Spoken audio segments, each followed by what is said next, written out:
Thank you worship team. Saudara diberkati? Saudara menikmati? Wow, berapa ya saudara siap terima firman Tuhan? Lambaikan tangan saudara. Namun sebelumnya bolehkah saya mengajak kita sedikit bermain a little bit games. Tenang saja, ini bukan games yang sulit untuk dilakukan. Tidak menuntut saudara untuk saudara bangkit dari bangku saudara. Namun ketika kita melakukannya dengan sedikit upaya, tentunya kita akan belajar banyak dari games ini. Boleh ya? Jarang-jarang kita bisa main game sebelum kita dengerin firman. Ya.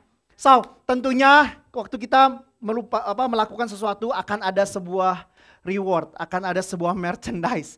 So, hari ini bolehkah saya minta tolong, mana istri saya ya? Oh, di luar. Oh, Pipit aja deh. Karena nggak ada istrinya jadi Pipit. Pipit boleh tolong dibawain ini, dua ini. Oke. Wow. Bilang kiri kanannya. Kayaknya keren tuh gitu. Oke, di tangan saya ada dua buah merchandise yang sengaja didesain khusus hari ini ya. Cuman ada dua, yaitu apa? Sebuah crew neck yang sangat keren. Nggak tahu, saya tahu ada desain gambarnya nggak, Her? Nggak ada? Oke, nggak apa-apa. Tadinya saya berharap ada gambarnya supaya saudara bisa lihat desainnya. Karena seperti kita ketahui bahwa di bulan ini kita sedang belajar banyak mengenai how to build the strong connection. So, crew neck ini bertuliskan Stronger Connection Series. Dan cuma diproduce 2 biji. So, limited. Saudara cari di Pascal 23 jelas nggak ada. Ya, saudara lihat orang nanti datang ke sini waktu saudara pakai, cuma saudara yang pakai. Wow, bilang kayaknya keren tuh ya, kayaknya keren. So, tenang aja, gamesnya nggak sulit, gamesnya seperti apa? Oke. So, saya mau saudara berpartisipasi secara aktif. Oke, gamesnya cuma gini. Saya mau setiap saudara mengeluarkan handphone. Oke? Jarang-jarang sebelum firman boleh ngeluarin handphone. Biasanya please simpan handphonenya. Dan ini jarang nih ya, bilang ini langka kiri kanannya. Turn on your notification. Ini jarang gereja sesat ini. Biasanya silent your phone. Ini suruh nyalain. Oke. So saudara, saya mau saudara lakukan apa? Dan saudara membuka aplikasi WhatsApp saudara. Atau di sini ada yang nggak pakai HP atau aplikasi WhatsApp? Saya percaya semua pakai ya. Oke. So saudara, saya mau setiap kita sebentar kita lihat dulu kiri kanannya. Lihat yang dari sayap kanan 1000 orang, lihat ke kiri 1000 orang. So saya mau saudara mengirimkan sebuah message WA kepada satu orang yang ada di tempat ini. Oke, kepada satu orang yang ada di tempat ini, namun orang ini tidak datang bersama dengan saudara. Jadi jelas suami istri ya nggak bisa ke elu deh ya. So, saudara kirimkan satu buah message. Tulisannya seperti apa? Tulisannya seperti begini. Saya hari ini senang ketemu kamu ada di sini. Hari ini saya senang lihat lu ada di sini. Itu kata-katanya, tapi nggak harus seperti itu saudara. Ya, tenang aja kalau misalkan resep pakai bahasa Sunda, mangga pakai bahasa Sunda. Kumanya ngomong Sunda teh saya resep panggil mana ya gitu ya. Mau pakai bahasa Mandarin. Wah, hao ciu pucin. Wah, how lah ya. Wah, boleh mau pakai bahasa apa, yang penting konsepnya saudara. Saudara, saya bilang hari ini saya senang bertemu dengan kamu ada di sini. Boleh ya? Boleh, nggak susah? Oke, siapa yang mau? Lambaikan tangan, sama-sama kita lambaikan tangan. Oke, Ika berarti Ika udah lambaikan tangan mau sweaternya nih ya. Oke. Boleh saya minta tolong mimbarnya dibantuin ke Pipit? Sorry, biar ini terlalu pendek ini ya. Oke ya, kita akan sama-sama fun. Saya percaya church it should be fun. Oke, so hari ini saya mau kita nggak tegang. Oke, jarang-jarang kita menyalakan handphone. Thank you Ciliani, thank you Om Pipit. So, dalam hitungan yang ketiga, nanti Oden akan drum roll dan Kauci sudah mondar-mandir akan melihat siapa yang pertama kali berdiri. Jadi waktu saudara kirim message WA-nya ke satu orang yang ada di tempat ini, saudara yang menerima notifikasi WA segera berdiri ya. Oke ya? It's not hard. Oke, dan saudara segera beri. Hop, oke. Maka saudara akan layak mendapatkan 2 sweater keren ini. Oh, nggak boleh ke keluarga katanya. Nggak boleh ke keluarga. Yang lain. Oke ya. Oke, ready? Ready ya? Ready? Oke, kita kasih tepuk tangan dulu buat kita semua yuk. Oke, siap, siap kiri. Oke, dalam hitungan yang ketiga. 1, 2, 3. Iya, ini ada yang berdiri gak ini? Wow, boleh kasih tepuk tangan dong. Wow, ini anaknya Fasen ya? Oh iya, Faith. Betul Faith? Faith ya? Oke Faith. Siapa yang nge-WA Faith? Yo, Kak Ika. Nggak kasih ulangi, nggak. Oke, kita kasih tepuk tangan yang terbaik, yuk. So, karena Faith, karena ini ukurannya dewasa Faith, jadi kayaknya papi atau mami yang pakai nih Faith ya. So, saya minta Kak Oci, boleh tolong Kak Oci. Oh, kita kasih tepuk tangan buat kita semua.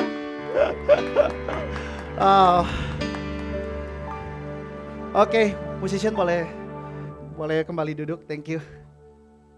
Saudara siap terima firman Tuhan? Sebuah games yang mengajarkan. Bentar, saya buka catatan saya. Oke, silakan. Sebuah game simple, sebuah games fun yang mengajarkan bahwa waktu ada sebuah konektivitas yang terjalin dengan baik, waktu ada sebuah hubungan yang terjalin dengan baik, maka ke situ ada suatu hal yang akan Tuhan percayakan dalam kehidupan kita. Yang setuju katakan amin. So, waktu tadi Ika dengan inisiatif yang baik memulai sebuah hubungan, dan ketika ada konektivitas Ika dengan Faith, maka hari ini saya bisa lihat mamanya Faith bisa pakai sweater Stronger Connection. Saya percaya, bukankah firman Tuhan katakan di Mazmur? PowerPoint saya boleh tolong ditampilkan? Oke, bukan Mazmur katakan di Mazmur 133 ayat yang pertama, dikatakan gini, apabila saudara duduk diam rukun bersama, kesitulah berkat diperintahkan, amin. So, waktu ada hubungan yang baik, waktu ada konektivitas yang terjalin dengan kuat, maka akan ada satu hal yang Tuhan percayakan dalam setiap hubungan, amin. So, kalau hari ini tadi kita belajar Ika punya hubungan yang kuat dengan Faith, maka ada Stronger Connection Crew Neck yang dipercayakan. So, waktu saya renungkan kira-kira hal apa yang saya bisa bagikan di tengah-tengah saudara. Saya bersyukur saya mendapatkan kembali ruang dan kesempatan untuk selalu berbagi di tengah-tengah kita. It's my first time di tempat ini, di tempat yang baik ini. It always been an honor for me untuk saya bisa deliver the word of God kepada keluarga yang saya besar, yang saya kasihi. Oke, seperti kita ketahui di tahun ini kita akan belajar banyak dalam 3 tema besar. Yaitu yang pertama, be strong in God's grace. Kita perlu menjadi pribadi yang kuat bukan karena keuangan kita. Bukan karena kita berlatih biar sehat. Itu baik saudara. Tapi kita perlu mendeklarasikan dan sungguh-sungguh menyadari kita menjadi kuat oleh karena kasih karunia Tuhan. Amin. Yang kedua, kita akan belajar bagaimana how to build the strong connection. Tadi Ferdi sudah sangat bagus. Gila, saya duduk di sana, saya dengerin Ferdi. Wow, bagaimana Tuhan ajaib mengubahkan kehidupan orang. Day by day, time by time. Wow, boleh kasih tepuk tangan buat Ferdi dong. Saya pikir semua khotbah saya sudah diwakili oleh Ferdi. Wow, itu bagus sekali. Kita perlu punya hubungan yang kuat antara satu sama lain. Kita akan belajar bagaimana cara hidup berjemaat yang baik. Amen. Karena hukum yang pertama, kasihlah Tuhan Allahmu dengan segenap hatimu. Dan dikatakan hukum yang kedua, kasihlah sesamamu seperti engkau mengasihi dirimu sendiri. Betul? Dan lalu saudara dan saya akan belajar bagaimana saudara saya terpanggil untuk saudara saya menjadi agent of change.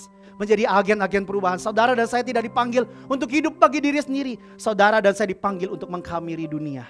Untuk dunia boleh melihat ada Kristus dalam hidup saudara. Amin. So, waktu saya merenungkan how to building strong connection, saya pikir banyak hamba Tuhan sudah berbagi hal yang bagus. Tuhan, saya mau bicara apa ya Tuhan? Saya mau mengawali, kenapa kita perlu punya hubungan yang kuat? Why we need to have a strong relationship? Karena saya percaya waktu kita punya hubungan yang kuat, maka kita akan mampu melakukan hal-hal yang besar. Waktu kita punya hubungan yang kuat, saya percaya Tuhan akan mempercayakan kita hal-hal yang besar. Yang setuju katakan amin. Saya percaya waktu suami dan istri punya hubungan yang kuat, bukankah Tuhan akan mempercayakan anak-anak perkasa yang dihasilkan dari keluarga itu?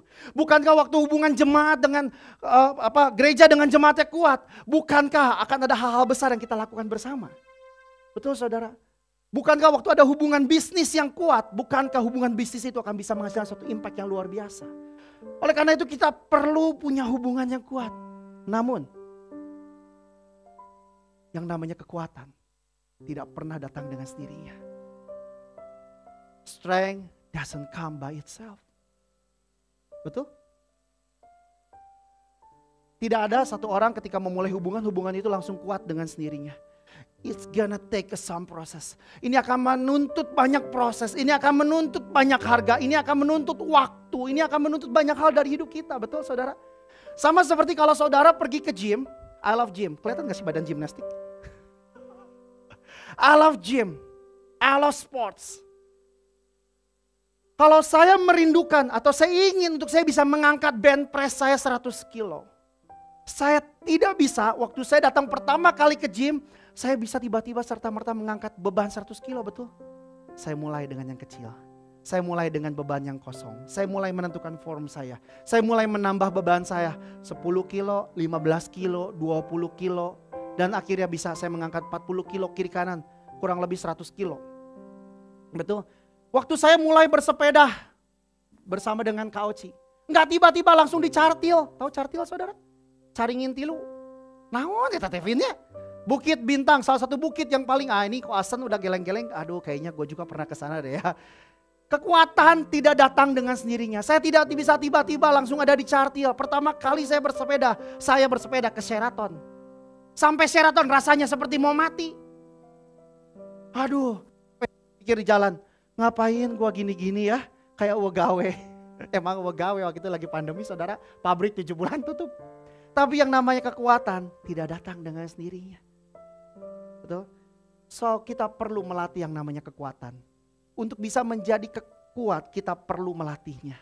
Soalnya kata judul khotbah saya pagi hari ini adalah relationship is our training ground.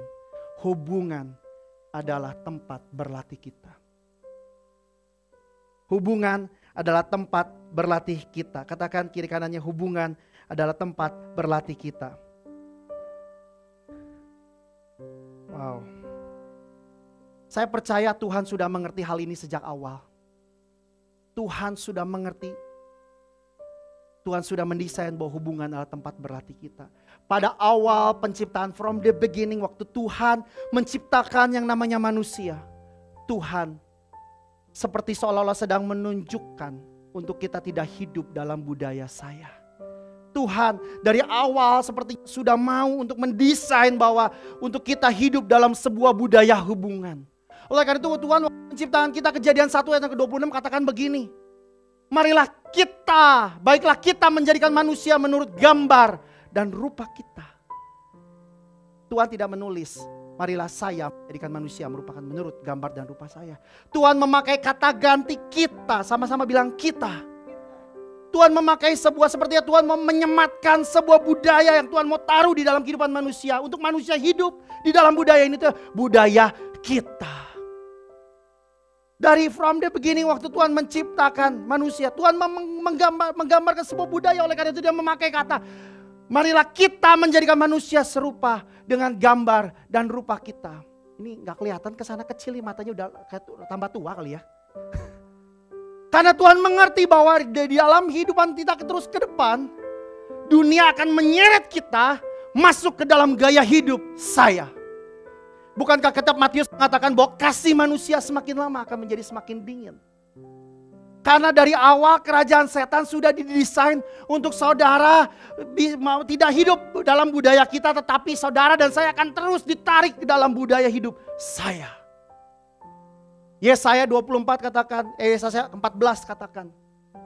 Engkau yang tadinya berkata dalam hatimu, aku hendak naik ke langit. Aku hendak mendirikan tahtaku mengatasi bintang-bintang Allah. Dan aku hendak duduk di atas bukit pertemuan, jauh di sebelah utara. Aku hendak naik mengatasi ketinggian awan-awan. Ini kalau ditambahin lagi akunya jadi 5 akunya nih. Aku hendak menyamai yang maha tinggi.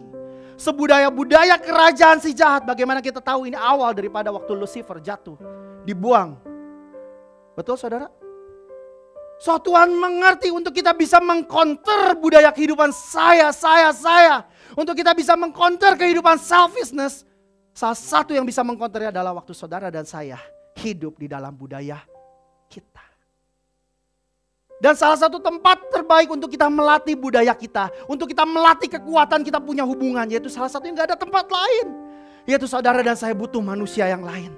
Saudara dan saya butuh yang lain. Bilang kiri kanannya, saya butuh kamu. Saya butuh kamu. Oleh karena itu yang menarik apa saudara? Kejadian 2 nulis begini. Waktu Tuhan menciptakan Adam, dia bilang ke sungai, ke cakrawala, it is good. Waktu Tuhan bilang ke gunung mungkin, it is good. Tuhan ciptakan seluruh hewan bilang it is good. Tapi waktu Tuhan ciptakan Adam, Tuhan bilang it is not good. It's not good. It is not good. It is a powerful world. Listen to baik-baik. It is not good for man to being alone. Karena Tuhan mengerti kalau Adam seorang diri, Adam tidak akan bisa maksimal saudara. Adam tidak akan bisa melatih kekuatannya. Adam tidak akan bisa menciptakan hubungan yang kuat. Karena Yesus mau untuk Adam dan Hawa pada akhirnya have dominion in the world. Oleh karena itu Tuhan menciptakan Adam dan bilang, ini kalau nggak ada Hawa ini gimana mereka mau have a dominion. Oleh karena itu kalau kita balik ke Kejadian 1 ayat yang ke-31. Setelah Tuhan menciptakan segala sesuatunya dan ditulis Tuhan menciptakan laki-laki dan Tuhan menciptakan perempuan. Lalu Tuhan menuliskan sebuah kata yang sangat baik. It is really good. Ini sungguh amat baik. So waktu Tuhan menciptakan Adam seorang diri Tuhan bilang it is not good. Tapi waktu Tuhan ciptakan Adam. Dan di malam dia mengambil tulang rusuk. Kalah satu tulang dari tulangku, cia, gitu kan? Dulu mau wedding cari-cari lagu gitu ya. Tuhan menciptakan. Dan waktu Tuhan sudah ditulis di Kejadian 1:31, waktu 20 ayat 1:27, it is really good. Dan setelah itu Tuhan take a rest. Dan waktu Tuhan sudah menciptakan laki-laki dan Tuhan sudah menciptakan manusia perempuan, have a dominion. Ambillah kuasa untuk berkuasa. So maksudnya apa saudara? Saudara tidak bisa menjadi pribadi yang unggul. Saudara tidak bisa menjadi pribadi yang maksimal. Saudara tidak bisa dipercaya hal-hal besar kalau saudara hanya sendirian. So saudara perlu satu sama lain. Saya percaya waktu Tuhan menciptakan Hawa, aku akan menciptakan seorang penolong baginya yang sepadan dengan dia. Kata sepadan artinya seimbang. Saudara perlu punya lawan. Saudara perlu punya sparring partner. Sepadan artinya apa? Kalau saudara bertanding bola dan saudara ketemu lawannya ece-ece, maka saudara tidak akan mengeluarkan semua skill saudara. Lawannya juga biasa, ngapain gua keren-keren. Tapi waktu saudara ketemu lawan yang sulit, ketemu saudara lawan yang mungkin, waduh ini gerakannya rada ngeri ya. Saudara akan berusaha terus mengeluarkan yang terbaik dalam hidup saudara. Bukankah saudara dipanggil saya? Saudara dan saya dipanggil untuk kita mengcultivate semua yang baik yang sudah Tuhan taruh dalam hidup kita. Untuk pada akhirnya apa saudara dan saya bisa mengkamiri dunia dengan karakter-karakter Kristus. Namun problemnya adalah saudara tidak bisa mengeluarkannya sendirian. Saudara memerlukan manusia yang lain. Saya percaya ayat ini tidak hanya bicara hanya bagi seorang suami dan istri. Tapi ayat ini bicara tentang manusia yang lain. Saudara perlu manusia yang lain untuk mengeluarkan yang terbaik dalam hidupan saudara. Kalau ayat ini hanya buat suami istri, kasihan yang single saudara, berarti gue belum punya lawan. Betul? So kalau gitu bagaimana, di mana tempat untuk kita bisa menghidupi yang namanya relationship? Di mana kita bisa menghidupi yang namanya hubungan kita? Gak ada tempat lain. Waktu saudara dan saya ada di dalam sebuah hubungan. So kita perlu tenggelam. Kita perlu memberi diri untuk kita ada di dalam relationship. Kita perlu memaknai bahwa hanya dengan relationship kita bisa maksimal. Bilang kiri kanan lagi ya boleh lah. Kalau ada kamu, ada saya. Enggak. Kamu, ada saya. Di situ ada kemaksimalan. Ya ada kamu, ada saya, kita bisa lakukan perkara besar. Kalau kita sendirian gak bisa. Gak ada yang hebat sendirian saudara. We need each other. Boleh suami pandang istrinya, I need you, babe. I need you, hon. Oke, so saudara perlu manusia yang lain satu sama lain, betul?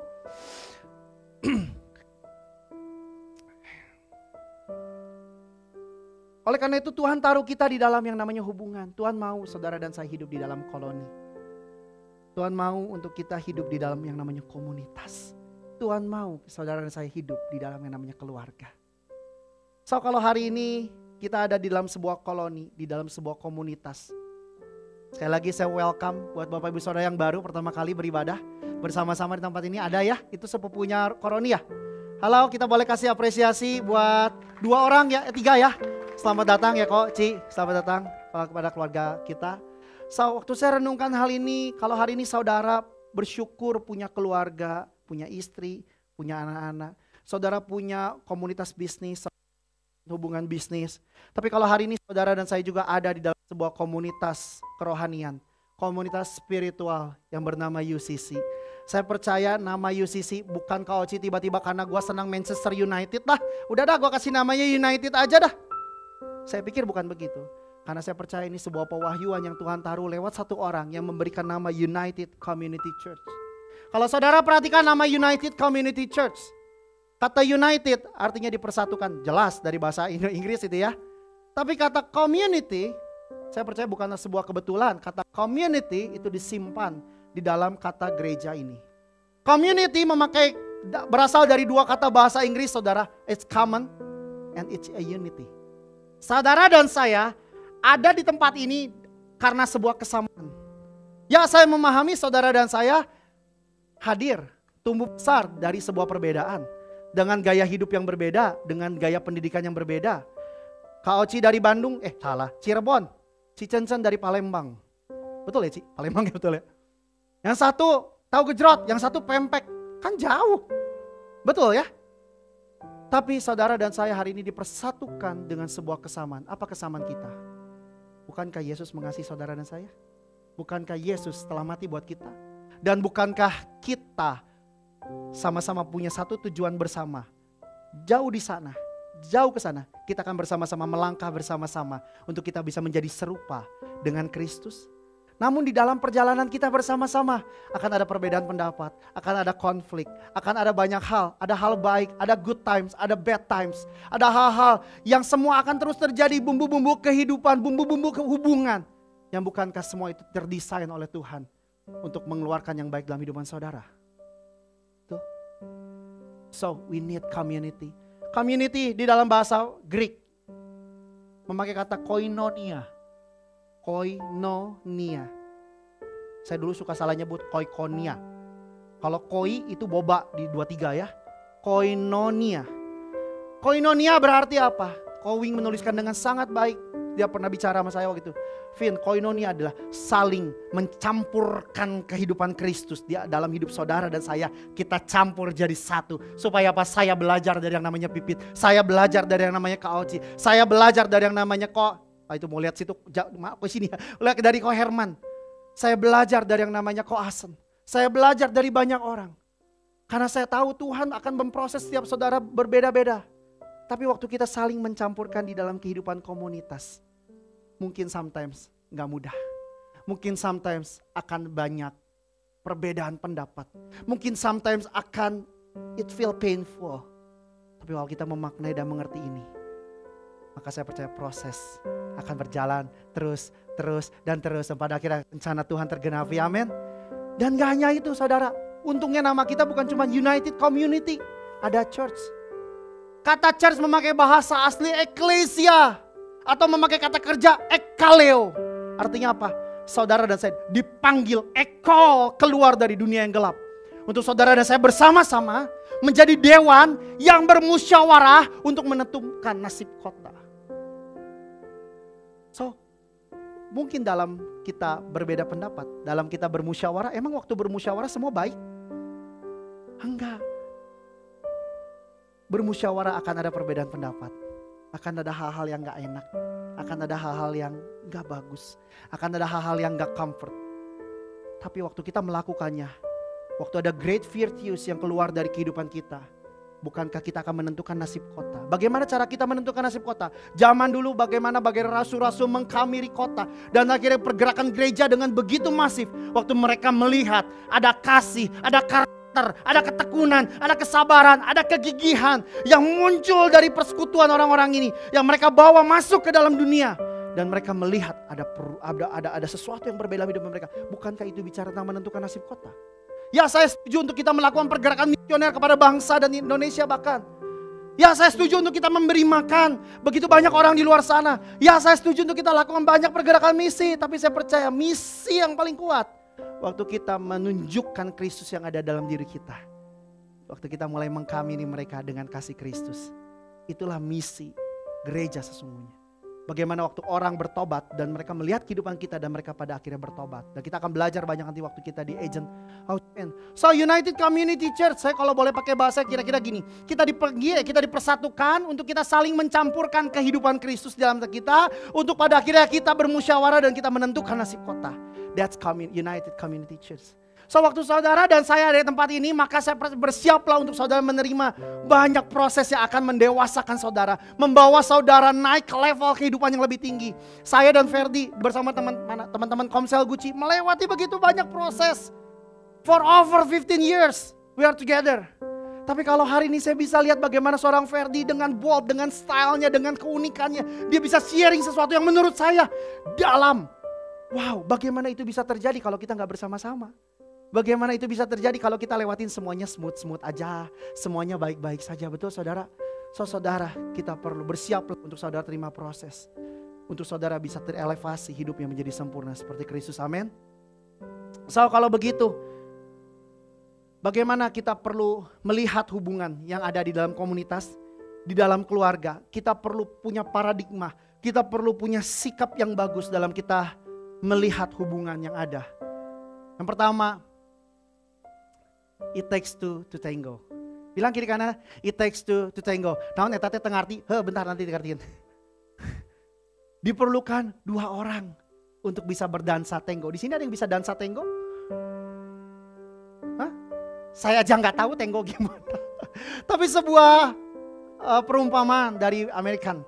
Seorang bangsa Amerika suka nulis perumpamaan yang cukup bagus. Dan saya suka belajar hal seperti itu. Diperlukan 2 orang untuk saudara bisa menari tarian tango yang indah. Saudara-saudara, sebagus apapun saudara, saudara tidak bisa menarikan tarian tango sendirian. Saudara perlu berdua. Apakah perlu kita minta kauci dan cincin berdansa hari ini? Untuk kita bisa melihat sebuah pertunjukan yang indah, untuk kita bisa melihat sebuah perunjukan yang luar biasa, saudara perlu lebih dari 1 orang. It takes two to tango. Oleh karena itu apa? Artinya saudara dan saya perlu ambil yang namanya tanggung jawab, katakan responsibility.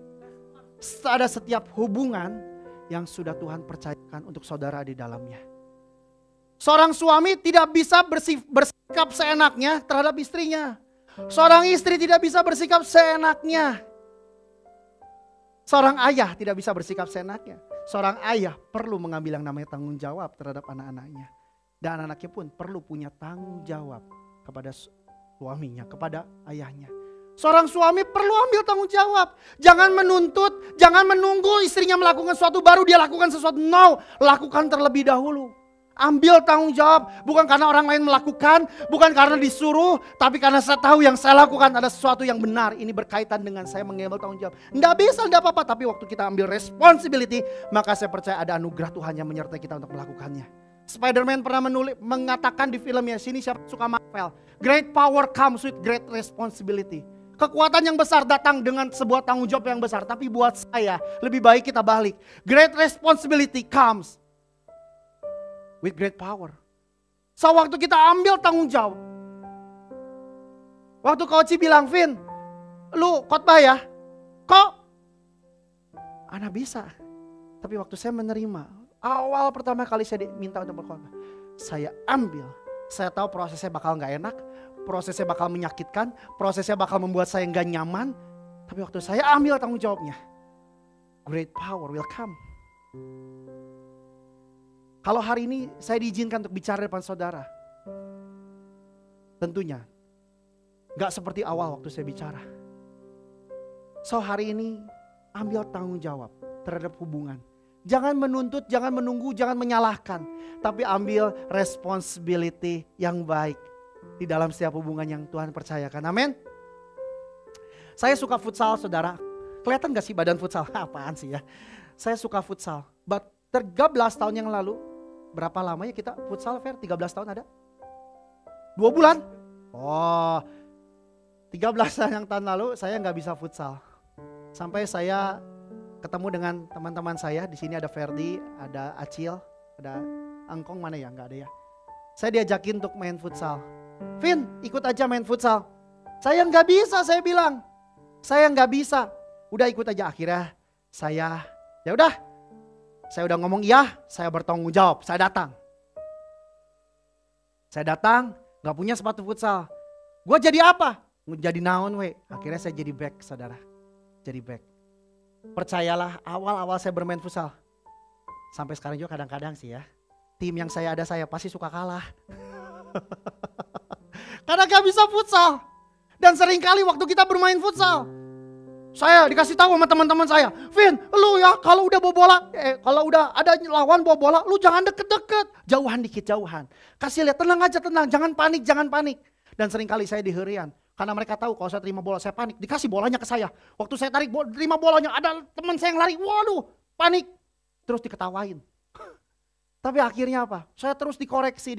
Sometimes habis pulangnya kita makan, kita ngobrol. Tadi lu jangan gitu mestinya. Lu begini. Siap saya dengar. Sometimes saya dengar, aduh cerewet amat ya teman-teman ya. Tapi waktu saya mengerti, saya memaknai bahwa mereka ngasih tahu. Saya bisa jago main futsalnya gitu ya. Puji Tuhan saudara, hari ini jadi back gak bodoh-bodoh amat lah. Hari ini ada satu teman sahabat saya kemarin coach bilang, si itu bilang muji lu loh. Weh, alus oke sih Boncel, jagoan aina mah.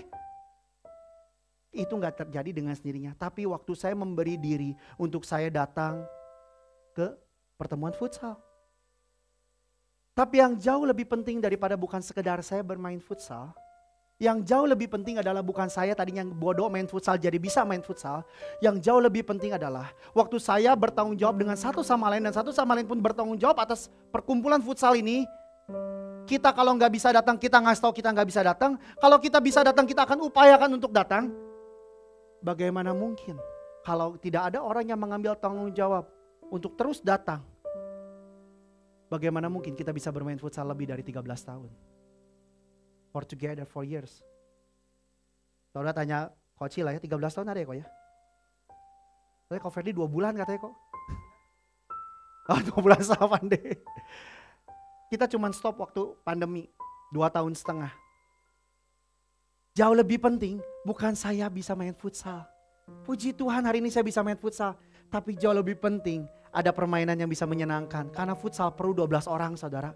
Kalau kurang dari 12 orang cobain 8 orang aja. Gempor. Biasanya kalau gak nyampe 12 orang cuma 5. Biasanya bukan futsal, kita makan-makan. Bukan defisit kalori, jadi cuan kalori ya. So it takes two to tango. So kalau hari ini saudara ada saudara yang puji Tuhan saudara sudah ada di dalam klub. Saudara, waktu saudara mengambil tanggung jawab, it's not about you, it's about others. Waktu saudara tidak bisa datang komsel, saudara kasih tahu saya, mohon maaf saya nggak bisa komsel. Sama seperti waktu saya nggak bisa datang futsal, sorry gue nggak bisa datang banget karena ini. Akhirnya apa? Akhirnya orang yang vokal lah di futsal, ya dia berupaya untuk cari orang lain. Untuk orang lain bisa futsal, kalau enggak futsalnya nggak pernah ada, betul ya? So it takes two to tango. So kalau hari ini saudara ada dalam klub, waktu saudara nggak bisa datang, saudara kasih tahu, aduh sorry gue nggak bisa datang Aduh sorry gue nggak bisa datang. Tapi kalau saudara bisa datang, waktu saudara ambil tanggung jawab, saya mau upayakan untuk saya datang. Maka saya percaya komsel itu akan menjadi hubungan yang kuat. Komsel itu akan mengubahkan kehidupan saudara. Bukan sekedar saudara dilatih tentang bagaimana mengambil tanggung jawab. Tapi jauh lebih penting ada kepentingan bersama di atas kepentingan pribadi. Bukankah itu yang Tuhan mau untuk kita kerjakan dalam kehidupan ini? So hari ini, kita mau ambil responsibility, amen. Kalau ada seorang ngajak saudara ngopi. Karena apa? Karena orang ini mau membangun hubungan yang baik untuk saudara. Beri diri. Ya saya yuk kita ngopi. Aduh saya tahu kamu sibuk. Wow. Sibuk, ceritain dong lu sibuk apa aja. Gue pengen tahu dong hidup lu. Karena kalau kita nggak memulai dengan sebuah tanggung jawab yang ada pada akhirnya kita akan menuntut. Gereja UCC mah katanya family. Mana gimana kita family? Ya wong kita mau ngehidupin family lu ajakin ngopi susah. Betul kan? Yuk kita ngopi yuk, kita kongko yuk, kita ngobrol-ngobrol yuk. Mulai dengan ambil tanggung jawab. Amen. Yang kedua.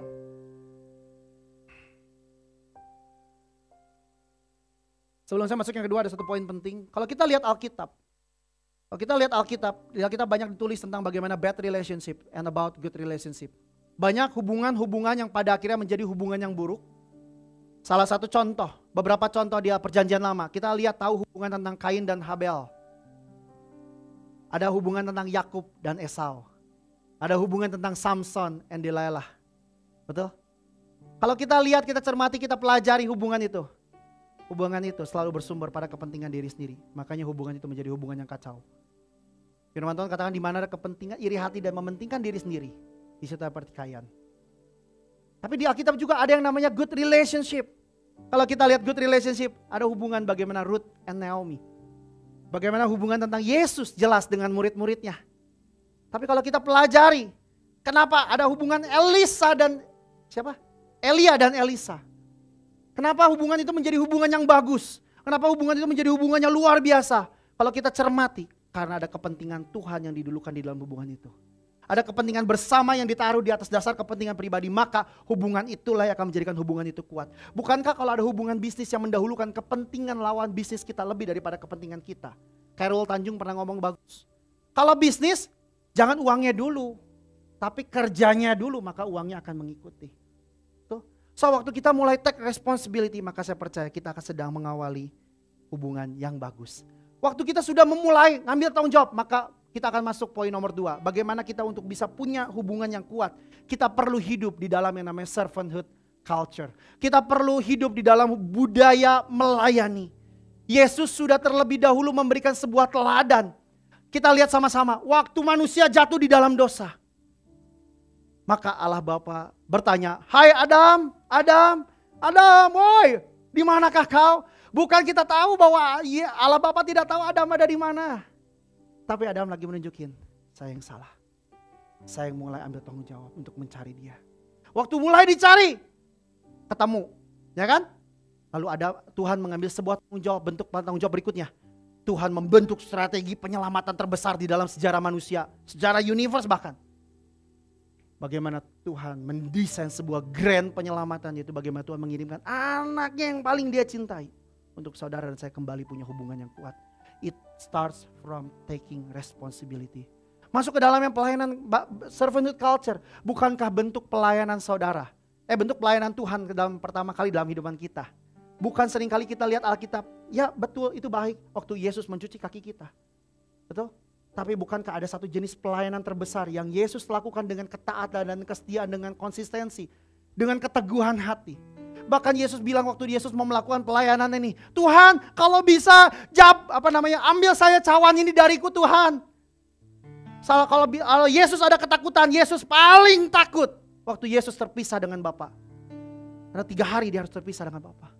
Kalau boleh saya percaya Yesus tidak takut dengan yang namanya cambukan. Yesus tidak takut dengan yang namanya cacian dan makian. Tapi Yesus takut kehilangan yang namanya hubungan. Tapi Yesus mengorbankan yang namanya hubungan dengan Bapa. Dia taat melayani, dia taat terus dan taat sampai mati. Dia naik, dia disiksa, dia dicaci maki, dia ditendang, dia diceludahi. Sebutkan apa yang saudara bisa lakukan dalam perlakuan keji kepada seorang yang lain. Yesus menerima semua itu. Supaya apa? Supaya terus Yesus berjalan sakit-sakit dan dia naik ke tiang gantung. Sampai Yesus tersalib sampai mati. Supaya saudara dan saya punya hubungan yang kuat kembali dengan Bapa. Supaya saudara dan saya tirai suci terbelah menjadi 2 dan saudara dan saya bisa punya hubungan yang baik dengan Bapa. Bukankah itu bentuk pelayanan pertama yang Yesus berikan dalam hidup kita? Betul? Kalau hari ini saudara dan saya ada di tempat ini karena ada seorang yang melayani saudara terlebih dahulu. Betul saudara? Bukankah kalau hari ini kita datang, wah puji Tuhan, kita ada desain yang keren, kita punya tempat yang baik, kita disediakan, kita disambut dengan baik, kita punya musik yang baik. Bukankah ini terjadi karena ada orang-orang yang mau tidur lebih awal, bangun lebih pagi, naik Gojek pagi-pagi, istrinya belakangan, dia duluan, dia dandan dulu, dia rapi-rapi, dia belajar ini gimana ngangung. Dia terus belajar. Waktu ada orang bilang, aduh lu gimana soundnya jelek, dia terima. Waktu dia bilang soundnya tadi parah, dia terima. Dan tidak terus belajar demi belajar. Bukankah supaya saudara pada akhirnya bisa menikmati semua hal yang baik? Waktu kita hidup di dalam servanthood culture, waktu kita hidup di dalam budaya saling melayani, maka saya percaya kita akan punya hubungan yang kuat. Amen? Kalau kita lihat kisah para rasul, saudara peras itu kisah para rasul, saudara rendam pakai air, saudara peras, yang keluar cuma 1. Gaya hidup saling melayani. Dan yang menariknya waktu seluruh jemaatnya di gaya hidup para rasul itu mereka punya gaya hidup saling melayani. Maka apa yang terjadi? Bagaimana kita lihat pergerakan gereja begitu masif. Bagaimana ditulis begini, waktu mereka hidup dengan saling, ditulis Tuhan menambahkan jumlah orang-orang percaya. Betul saudara? Waktu saudara dan saya hidup gak penting buat diri sendiri, saudara hidup saya hidup dalam budaya kita, saudara saya tidak selfishness, saudara terus memberi diri untuk hidup saling melayani. Bukankah waktu dunia lihat ada di sana, wah ini yang jenis gini jarang gua ketemu nih. Aku mau bertobat, mau jadi seperti kamu. Bukankah dunia dimenangkan dan Kristus dimuliakan? So kita perlu punya dalam gaya hidup servanthood culture. Kauci mengajarkan saya, Vin, jangan malu. Kalau jadi pemimpin melakukan kerjaan-kerjaan yang rendahan. Kak Oci yang ngajarin saya. Saya mungkin hari ini bisa khotbah di hadapan saudara, tapi mungkin satu kali saudara bisa lihat saya lagi ciakah, lagi ngepel di sini. Saudara mungkin lihat lagi saya lagi lagi mungkin waktu proses pembangunan, wah saya buladik gitu ya, buladik. Nah, buladik teh bulahu. Tapi saya melakukannya karena saya tahu untuk kita bisa punya komunitas yang kuat. Untuk kita bisa hubungan yang kuat, kita perlu ambil tugas melayani satu sama lain. Firman Tuhan katakan begini, layani seorang akan yang lain sesuai dengan kasih karunia yang telah peroleh. Bilang kiri kanan, bilang ke diri sendiri, saya punya karunia yang sudah saya peroleh. Saya punya karunia yang sudah peroleh. Yang Tuhan berikan dalam kehidupan saya. Untuk saya urus, untuk saya olah, untuk saya membangun yang namanya tubuh Kristus. Namun cara mengeluarkannya harus dengan cara melayani. Bagaimana tuh seorang bisa tahu saudara punya produk yang bagus kalau saudara tidak melayani orang itu dengan produk saudara? Am I make any sense? Betul? Kalau saudara punya, katakan saudara punya sebuah tempat minuman, jualan minuman. Saudara punya produk yang bagus tapi waktu saudara melayaninya dengan buruk, maka saudara mungkin seringkali mengecap bahwa minumannya gak bagus. Tapi jangan-jangan karena cara melayani saudara gak bagus. So, waktu kita melayani dengan segenap hati kita dan dengan segenap jiwa kita mau deliver sesuatu yang baik dalam hidup saudara yang lain, maka saya percaya kita sedang membangun tubuh Kristus. Kita perlu memberikan yang terbaik, semua yang tersimpan. Dan salah satu cara mengeluarkan dan menggali semua yang ada dalamnya dengan melayani. Karena waktu di melayani akan ada bentrokan. Saudara yang gak biasa bangun pagi harus bangun pagi. Karena apa? Karena Ciliani di tempat ini please datang on time ya. Hey gengs, bahasanya Ika, hey gengs. Saudara, kita melayani sama-sama. Ya kalau lu gak bisa bangun pagi, belajar dong bangun pagi. Kalau lu melayani sendirian ya enggak apa-apa, lu melayani sama-sama. Coach selalu mengajarkan saya bilang, bukan masalah equal giving, bukan masalah pemberian yang sama, bukan masalah kamu mah nyanyi, saya mah cuman nyolokin stop kontak. Saudara, kalau gak ada yang nyolokin stop kontak, kalau ada ya pelayanan gitu ya, gereja gak nyala. Betul? Kalau gak ada payungan yang bebersih di depan, geluh. Betul? Tapi waktu ada seorang yang mengambil satu sama lain dengan kelebihannya masing-masing, bukankah hari ini kita dapat pelayanan indah? Tahu waktu saudara lakukan itu, waktu saudara mulai equal sacrifice, bukan equal giving, saudara mulai equal sacrifice, mengorbankan yang sama. Lu bangun pagi, gua bangun pagi men. Lu jauh, gua juga jauh men. Tapi gua juga coba datang, gua coba kasih teladan. Betul? Maka waktu kita lakukan itu akan ada dua hal yang kita keluar dalam kehidupan kita. Dua great virtue yang Tuhan mau untuk kita belajar darinya. Salah satu dua karakter yang Tuhan mention dalam Alkitab. Belajarlah kepadaku. Karena apa saudara? Kurang keras karena apa? Karena aku rendah hati dan lemah lembut. Pikulah kuk yang kupasang. Saudara, untuk bisa mengeluarkan kerendahan hati dan mengeluarkan kelemah lembutan saudara, perlu saudara dan saya memakai kuk yang Tuhan sudah beri. Nah saya percaya kuk yang Tuhan beri adalah tentang melayani satu sama lain. Amen. So waktu saudara lakukan ini akan ada sebuah kerendahan hati. Saudara akan menjadi seorang pemimpin yang berempati. Kalau Pipit koreksi saya mengenai on time, saya akan sangat mengerti karena saya mengerti sekali bagaimana rumah Pipit lumayan. Bandung Selatan ya Pit. Perlu berapa jam ke sini kok Pipit? 1 jam saudara. Tapi kalau hari ini saudara bisa setiap kali karena lihat kok Pipit. Paling ya minimal paling sering lah ya. Kalau saudara gak pernah memahami yang namanya itu. Saudara cuma bilang, gimana gua aja, gua gak mau datang on time juga. Gimana gua aja. Tapi waktu kita mengerti dan memahami, oh ya Pit, gak gampang jadi lu. Saya mau belajar dari Pipit. Saya mau punya rendah hati. Ya, saya mau punya lemah lembut. Bukankah itu lahir dari pelayanan? Betul saudara? So kita perlu punya servanthood culture. Dan setelah kita punya gaya hidup saling melayani, ada satu poin penting yang mungkin saya nggak tahu banyak hamba Tuhan mungkin jarang meng-highlight poin ini. Tapi saya mau setiap saudara dan saya untuk saudara hidup di dalam gaya hidup ini, yaitu apa? If you want to get along, go along. Kalau saudara dan saya mau punya hubungan yang kuat, spend time together. Prioritas waktu. Coach selalu mengajarkan saya, ada seorang hamba Tuhan dari Australia atau dari mana itu berkebangsaan luar negeri. The problem is not how to manage your time, but the problem is how to manage yourself. Saudara akan meluangkan waktu kepada sesuatu yang saudara anggap penting. Kalau saudara nggak anggap penting sesuatu, maka saudara tidak akan punya energi untuk melakukannya. Kalau saudara memandang penting sesuatu itu, maka saudara akan meluangkannya. Oleh karena itu saya mau saudara memandang penting betapa pentingnya arti yang namanya relationship. Saya nggak lagi bicara tentang hubungan di gereja saja.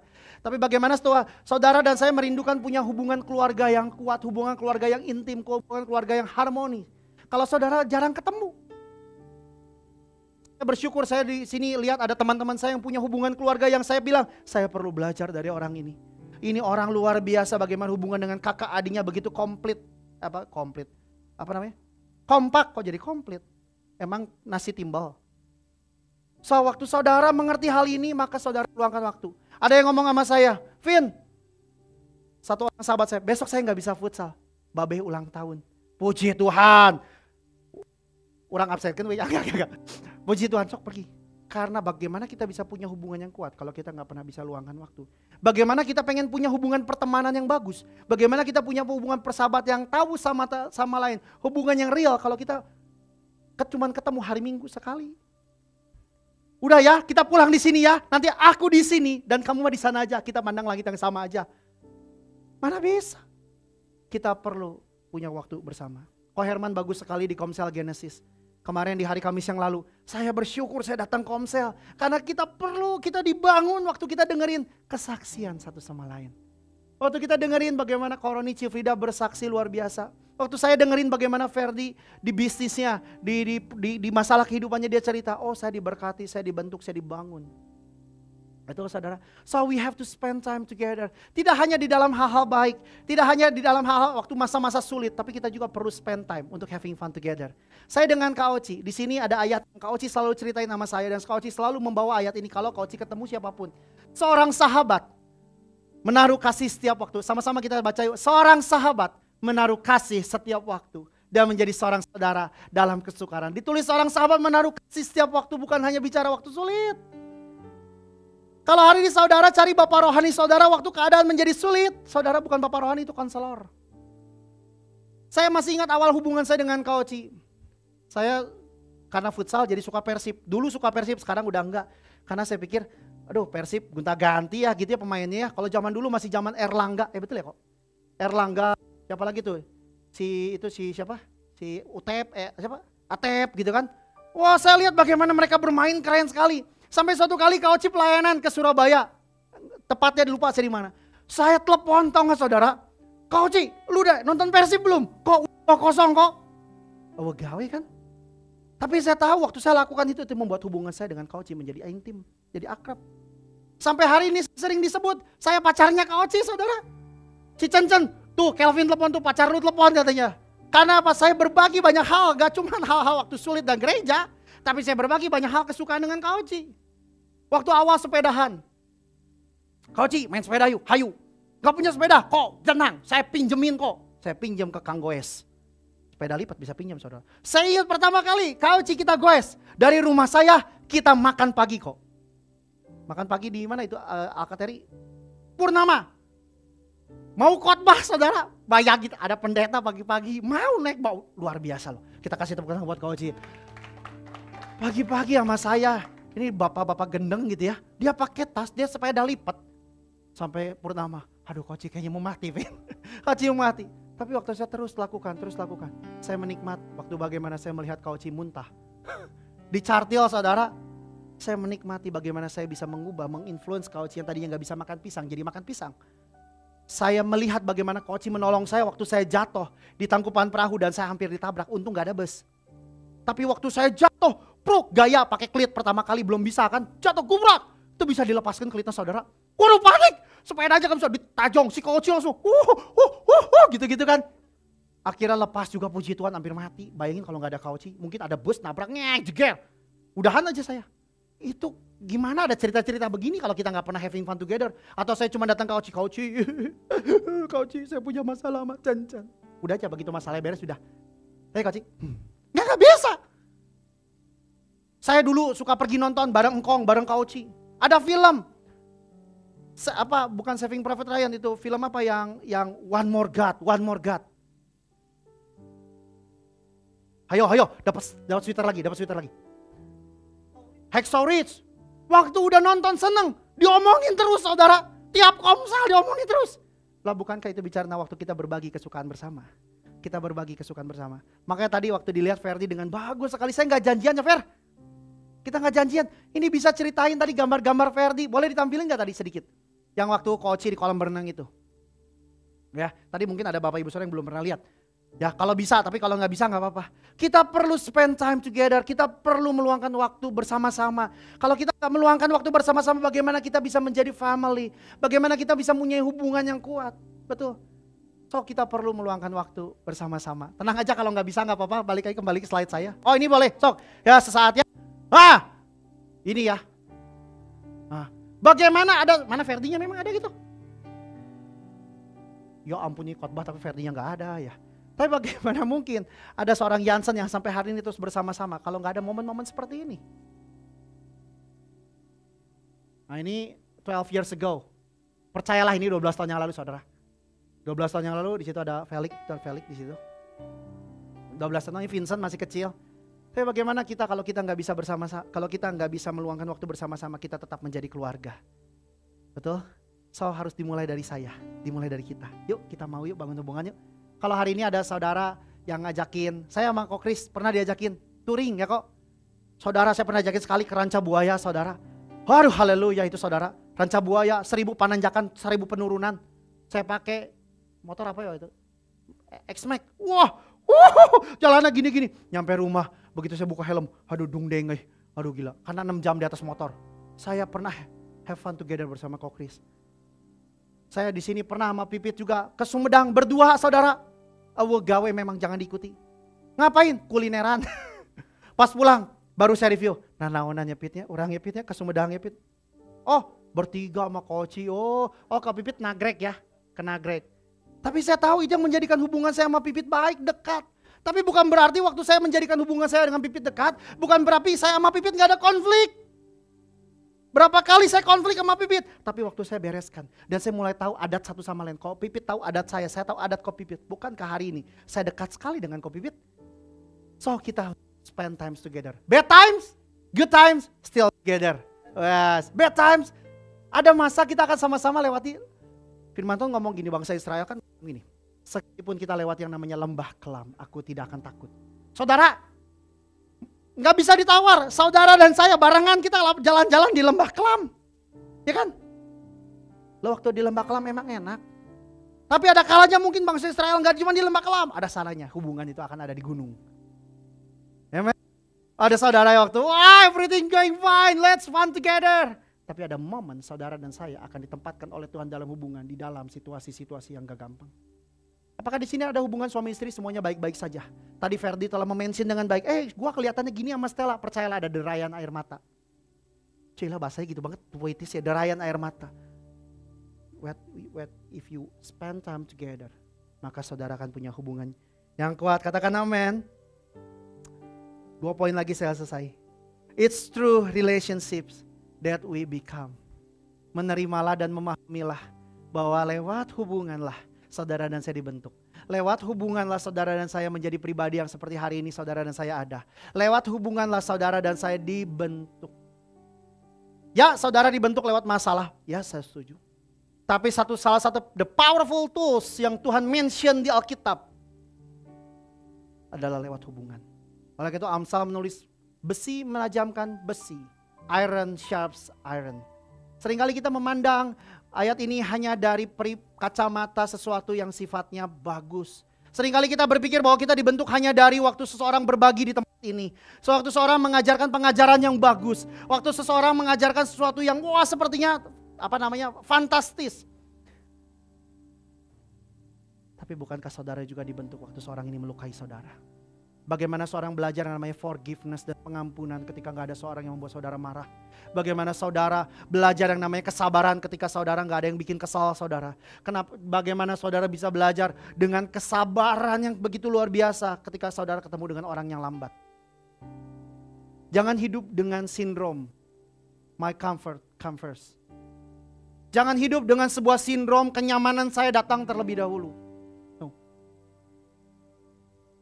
Kalau kita dalam sebuah hubungan dan kita ada sesuatu yang gak nyaman buat kita, jangan terburu-buru mengambil opini sepertinya it doesn't fit for me. Kalau Mentos dicemplungin ke Coca-Cola, bakal akan jadi ngebudal. Apa ngebudal saudara? Apa sih bahasa Indonesia yang ngebudal? Keluar. Jangan terburu-buru seperti yang Mentos dengan Coca-Cola gak cocok. Bagaimana kalau Tuhan mengerindukan Mentos dan Coca-Cola bersama-sama? Kalau Mentos dan Coca-Cola dibiarin, toh airnya juga gak ngebudal lagi, diam kan? Betul? But it takes time, it takes process. Kowing pernah mengajarkan dengan sangat baik, Vin, kalau suami kelinci, istri kura-kura, gak usah suami berubah jadi kura-kura. Istri gak usah jadi kelinci, gak usah. Tapi suami mengurangkan kecepatannya dan istri menambah kecepatannya. Tapi apakah itu mudah? Apakah itu tiba-tiba dengan sendirinya saudara tiba-tiba bisa? It take years. Di sini siapa yang menikah lebih dari 15 tahun? Saya percaya gak mudah melakukannya. Coach mengajarkan saya banyak hal. Vin, ya inilah indahnya keluarga ya. Saya banyak menceritakan apa yang papa saya, grandpa saya katakan ya. Ini indahnya keluarga. Vin, lu ya, kamu ya. Tiap hari kunci kamar setahun, makan Indomie tiap hari. Air putih sediain aja WC. Gak usah keluar dari kamar. Besok tahun depan ulang tahun lagi. Kalau saudara yang gak percaya, saudara pulang cobain. Tapi kalau lu untuk bisa menikah, sekarang saya di usia pernikahan ke-14. Untuk saya bisa melewati di usia pernikahan ke-15 nanti, saya perlu banyak usaha saudara. Saya perlu kerja keras. Betul? Makanya ada yang ngomong seorang hamba Tuhan menulis dengan sangat baik, pernikahan is for two losers. Pernikahan untuk 2 orang losers. Pernikahan buat 2 orang yang bisa mengampuni. Loh, bukankah itu terjadi dalam proses-proses menyakitkan? Bukankah itu terjadi dalam proses-proses gak enak? Betul saudara? Sewaktu saudara mengerti hal ini, maka saudara menerima dan memandang, oh lewat hubungan gua dibentuk, oh lewat hubungan saya dibentuk. Kalau ada hari ini kita sedang alami satu hubungan yang mungkin gak enak, satu hubungan yang gak nyaman, jangan terburu-buru mengambil opini untuk mengakhiri hubungan saudara. Saya percaya covenant tidak hanya terikat dalam sebuah komitmen pernikahan suami istri, tapi saudara dan saya pun terikat dalam sebuah covenant brotherhood. Betul? So kalau ini mungkin ada di antara kita yang buat sesuatu dan gak enak. Atau mungkin dia ngomongnya rada gak enak Pandanglah bahwa lewat itu kita dibentuk. Tapi bukan berarti kita gak bisa koreksi dia. Kita akan cari waktu yang baik untuk kita bisa koreksi. Untuk apa? Sekali lagi, untuk saudara dan saya bisa menjadi pribadi yang unggul. Untuk saudara saya bisa menampilkan, mempresentate great virtues yang sudah Tuhan taruh dalam kehidupan kita. Tapi jauh lebih daripada sekedar saudara dan saya menjadi pribadi yang jauh lebih unggul. Saya boleh minta Yuyun bantu iringi. Tapi saudara dan saya sedang the revealing the glory of the God. Hari ini saya minta anak saya, Vincent, mana ya? Ini gak bisa, kameranya belum bisa live. Tapi hari ini saya bawa yang namanya Lego. Saya punya 3 anak laki-laki saudara, rombongan Tanjidor. Bayangin kalau mau pergi gereja, wow riweuhna. Oke. Bilang kiri kanannya, kamu penting buat saya. Karena cuma lewat kamu saya dimaksimalkan. Karena cuma hadirnya kamu saya maksimal. Kalau saudara lihat, gereja Tuhan menggambarkan dengan 2 analogi di Alkitab. Bagaimana tubuh Kristus digambarkan dengan 2 bentuk. Yang satu tubuh, yang satu bangunan. Dan Yesus sebagai batu penjuru. Kalau hari ini saudara bawa Lego, ini kata Vincent, ini Yesus Tuhan. Karena gak ada lagi, tadinya digambarin di depan gini terus ada tongkatnya katanya. Tapi tongkatnya mana saya bilang? Gak dibawa Pak. Tadinya saya bawa polisi-polisian. Tapi kalau bayangkan, bagaimana, anggaplah ini Tuhan Yesus lah ya. Kalau ini saya cabut tangannya. It's a little tiny part. Kecil banget. Bagaimana dia bisa mengangkat sesuatu yang berat. Gak ada yang gak penting. Semua penting. Saudara dan saya penting. So waktu kita pasangkan, atau ada sesuatu terjadi dengan the tiny part. Let's say luka. Let's say patah tangan. Anak saya Vincent 3 kali patah tangan saudara. Kalau ini ada satu yang gak beres, dan mau dibenerin, apakah nyaman? Tidak. Apakah enak? Enggak. Waktu seseorang dikoreksi, apakah enak? Enggak enak. Tapi untuk membenarkan a little tiny part ini, waktu dipasangkan, maka bisa kembali mengangkat beban yang berat. Betul?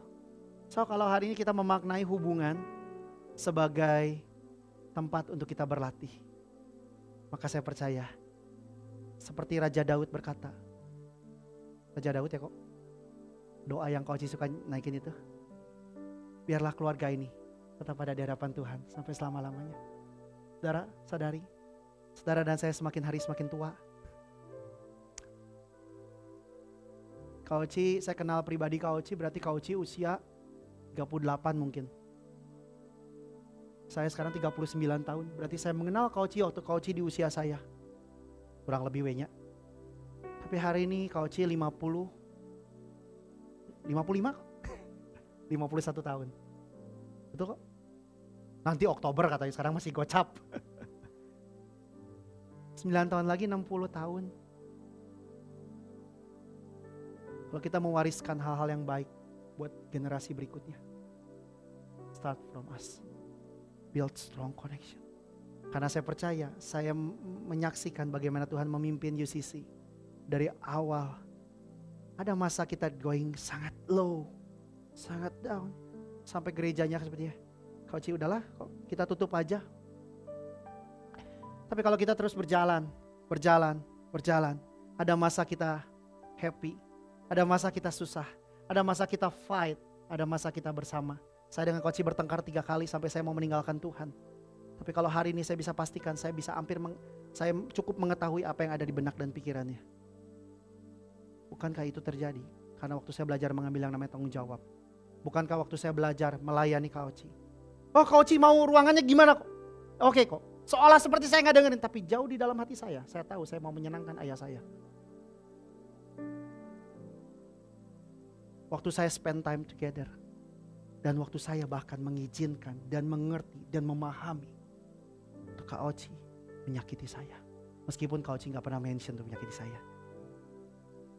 Amen. So kalau hari ini kita memandang hubungan ini, saya selesai, saya terbatas. Mungkin sesuatu yang saya sampaikan bukan sesuatu yang fantastis, sesuatu yang fundamental, biasa. Tapi kalau kita lakukan ini, saya percaya saudara dan saya akan punya hubungan yang kuat. Amin. Terus di hadapan Tuhan. Kita tutup Alkitab kita, saya undang musisi boleh bantu saya. Oh, Tuhan terima kasih buat kebenaran-Mu siang hari ini Tuhan. Masih banyak yang perlu kami benahi dalam hubungan-hubungan kami. Hubungan kami bersama istri, hubungan kami bersama keluarga, hubungan kami bersama komunitas, hubungan kami bersama anak-anak, hubungan kami bersama dengan komunitas rohani kami Tuhan, hubungan kami dengan ayah rohani kami, hubungan kami dengan teman-teman komsel kami, hubungan kami dengan rekan-rekan bisnis kami Tuhan. Banyak yang terus kami perlu benahi Tuhan. Satu hal yang pagi hari ini kami belajar, kami mau komitmen. Kami mau berlatih dalam setiap hubungan yang Tuhan percayakan. Karena kami tahu jauh sekadar lebih melebihi itu menjadikan kami pribadi yang unggul. Tapi saya tahu ada kepentingan Tuhan yang perlu terlaksana oleh hubungan-hubungan yang ada. Supaya saudara dan saya bisa have dominion. Untuk saudara dan saya bisa mengkamiri dunia dengan a great virtue. Semua karakter Kristus supaya orang bisa melihat ada Kristus. Mulai ambil tanggung jawab. Tempat ini tidak hadir dengan sendirinya saudara. Tempat ini perlu dibangun dengan derayan air mata. Tempat ini perlu dibangun dengan setiap rupiah yang saudara sumbangkan. Tempat ini perlu dibangun dengan tenaga dan keringat orang-orang yang memberi waktu, energi untuk membangun tempat ini. Tapi kalau kita bisa melakukan itu buat sebuah tempat yang fana, maukah kita mau melakukannya untuk sesuatu yang bersifat kekal, yaitu tubuh Kristus? Yuk mari kita luangkan waktu kita, energi kita, daya kita, doa kita, dana kita. Tidak hidup bagi diri sendiri, tapi kita membangun sebuah tubuh Kristus. Yang pada akhirnya tubuh Kristus bisa melakukan perkara-perkara besar. Amen. So, pesan saya sebagai adik, sebagai kakak, sebagai teman, sebagai saudara. Pulang dari sini kalau ada sesuatu yang gak bagus dalam hidup saudara, perbaiki. Karena jauh lebih penting, it's not about me, It's about others. It's about the plan of God. It's about the reveal the glory of God. Percayalah, ada upah yang menunggu dari Tuhan. Amen. Karena bagi Tuhan, hubungan adalah segala-galanya. Gereja bukan bicara program. Gereja bicara hubungan. Kalau kita mengerti hal ini, mari kita hidupi sama-sama. Amen.